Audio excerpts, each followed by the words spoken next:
यहां सूबों की बात हुई। देखें प्रॉब्लम क्या है, प्रॉब्लम ये, पहले आप हिस्ट्री समझें, कराची की हिस्ट्री को समझें। पहले 1946 तक 58 तक कराची क्या था? दारुल खिलाफा। किसका? पाकिस्तान का। किसका दारुल खिलाफा था? तो 1947 से कराची दारुल खिलाफा रहा है, सिंध का हिस्सा नहीं था, फेडरल गवर्नमेंट का पार्ट था, कैपिटल ऑफ द पाकिस्तान था। और अब जब कैपिटल 1 यूनिट खत्म हुआ उसके बाद कराची अब सिंध का दारुल खिलाफा है। अब अगर सिंध का दारुल खिलाफा है तो ये दारुल खिलाफे की अहमियत को समझें। किसी ने ये कैपिटल नहीं रहा कराची? अच्छा आप दिखा दीजिएगा वो जिस तरह आप कुत्ते की खबर का मुकदमा बलूचिस्तान में लड़ रहे हैं उसी तरह आप दिखा दीजिएगा वो। अब आप सुने, Quaid-e Azam the first governor general who made Karachi as a capital of the Pakistan. अब किसी ने कहा ये मुहाजिर जो है ना वो कैंपों में रहते हैं, ये है उर्दू का फुकदान।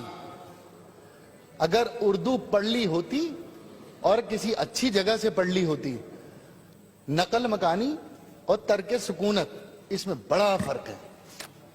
तर्क सुकूनत अलहदा चीज है, नकल मकानी अलहदा चीज है। जो नकल मकानी करके आता है वो वापस जाता है, जो तर्क सुकूनत करके आता है वो मुहाजिर होता है, वो कभी वापस नहीं जाता। मेरे आबा उस्ताद तर्क सुकूनत करके आए। आज अगर ये सूबा तरक्की की राह पे जितना भी गामजन है उसमें सबसे ज्यादा कंट्रीब्यूशन तर्क सुकूनत करने वालों का है, जिनको मुहाजिर कहते हैं। और अब मैं आपको बताता हूं भाई, ये मुहाजिर तहरीक हम नहीं चला रहे, ये सूबा तहरीक हम नहीं चला रहे। ये देखो ये पंफलेट है मेरे पास, ये महमूद अलग उस्मानी, ये पंफलेट है मेरे पास 1962 का, एमकेएम के बनने से पहले। इसमें लिखा है कन्वीनियर कराची सूबा तंजीम। ये हमारी आवाज नहीं है, ये हमसे पहले से आवाज है। ये जो हमें आप गुर्रा के देख रहे हैं ना, ये हमें गुर्राव नहीं, ये बहुत पुरानी आवाज है। ये आवाजें कहीं दबी हुई हैं और इन्हें दबा ही रहने देना। और मैं दूसरी एक बात और बताऊं, ये जो अभी कुछ लोग अपनी फजूलियात यहां पर मुझे फरमा रहे हैं कि वो ये क्या किए, मेहमान नवाजी और फलाना और ये हमने ये दे दिया वो दे दिया। मैं आपको बताता हूं, एक साहब है अबुल हसन अस्फहानी, अब मैं आपको सुनाता हूं तर्क सुकूनत करने वालों की कहानी। ये थे ओरिएंट एयरवेज के मालिक। ओरिएंट एयरवेज जब पाकिस्तान बना, इनका ताल्लुक कलकत्ता से था। इन्होंने अपने तमाम तैयारे गवर्नमेंट ऑफ पाकिस्तान को फ्री ऑफ कॉस्ट दिए। अबुल हसन अस्फहानी कलकत्ता से ये हिजरत करके पाकिस्तान आए और इनकी फजाई कंपनी ओरिएंट एयरवेज, उन्होंने जो तोहफे में दी उसका नाम बाद में PIA रखा गया। PIA के साथ उस जमाने में एग्रीमेंट हुआ था कि Abul Hasan Isphahani life time chairman होंगे, MD गवर्नमेंट ऑफ पाकिस्तान का होगा। लेकिन आखिरकार उनके साथ धोखा किया और उसके बाद एक ऑर्डिनेंस के जरिए उनकी चेयरमैनशिप भी फारिग की, फ्री फंड में उनको ले लिया और एक उनके नाम पे सड़क बना दी, अबुल हसन अस्फहानी रोड।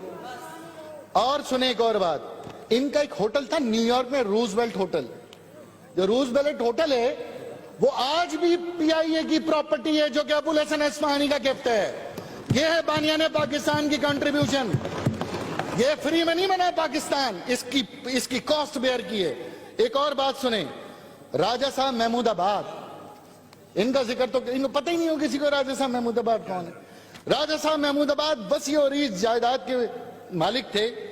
इन्होंने करोड़ों रुपए उस वक्त हिंदुस्तान से पाकिस्तान शिफ्ट किया है, जिस जमाने में 150 रुपए एक आदमी को लाने की इजाजत थी।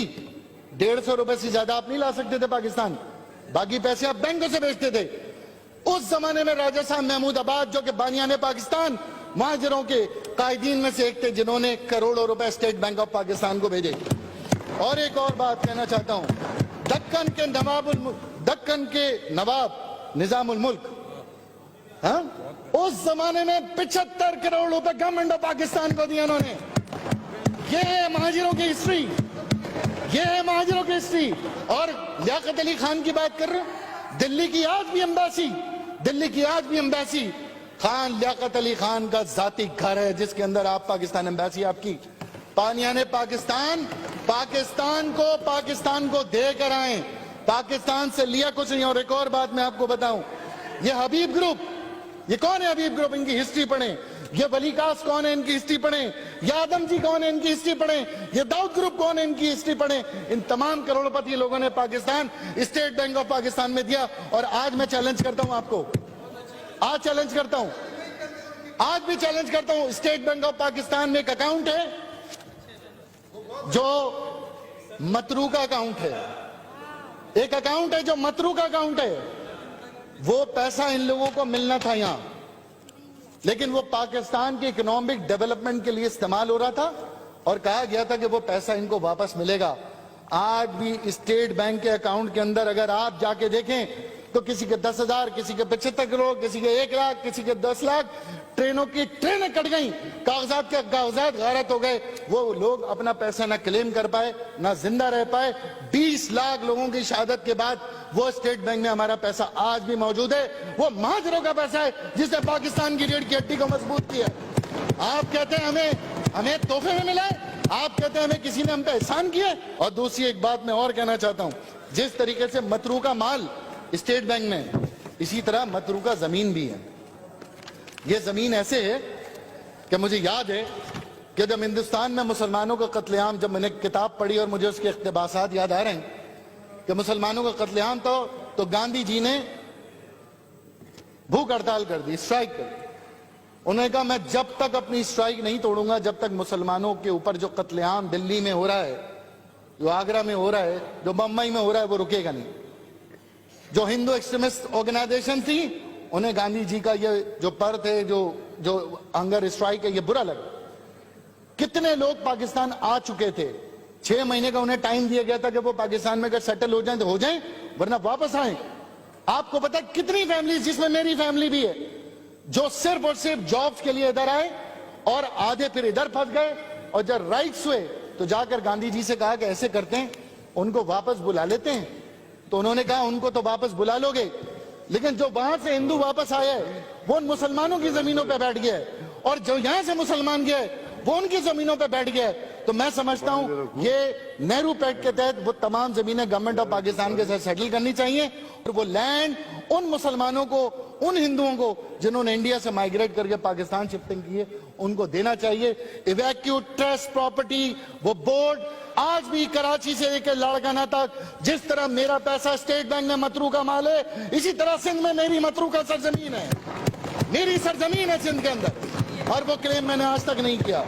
आप बात करते हैं, आप जख्मों पे नमक छिड़कते हैं। आपको क्या पता हिजरत की कीमत क्या होती है? आपको क्या पता तर्क सुकूनत क्या होती है? आपको क्या पता कब्रिस्तान का छोड़ना क्या होता है?